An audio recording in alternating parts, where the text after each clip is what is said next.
اندامên Partiya Yekîtiya Demokratîk ya Helebê pêşdeçûnên zawî yên girêdayî pêvajoya aştî û civaka demokratîk nirxandin, endaman diyar kirin ku gavên heta niha hatine avêtin hîna netêrkere, her wiha hişyarî ji bandorên her hewla bi destxistina pê pêvajoyê dan. خاصة پشتیگو ریوبریا تکوشین آزادی و مبادره آشتی طرح کرد و ملگو لسر پارتی کت واجب خود تمامی لپیش شعب عالم حمیا کرد یعنی گور دیروک که به 100 سالان گوهاتی تشویش کردن جبوک اف دیروک سر راست به گاوا یکمین وک پارتی پایی که گاوا خواهد جبرویجی د آواکرنا قومیتای گو پارلمان دولت ترکیه گو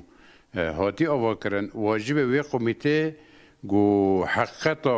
وی پیواجوه حقیقت 100 سال درباز بیه گو حقیقت وی درخ میدان گو هیرو آشتی که جواکی دموکراتی بین زمان او آوا بکی جبرویجی او قومیتا دما گو واجب خرابی و چوجم ری بریه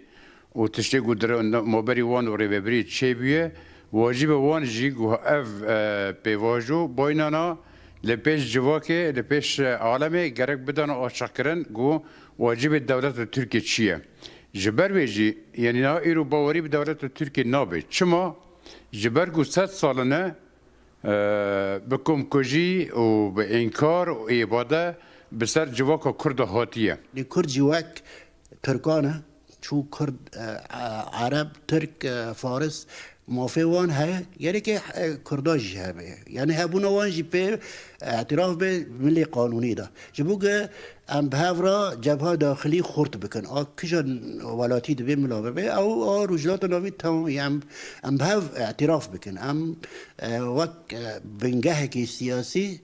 امکانا بیجن اعتراف قانونیه یعنی قانونی اگر به کردا اعتراف بکن امه به هفرا تکوشین جی بکن امه به هفرا گاواجی باون امه دموکراتی و سیاست جی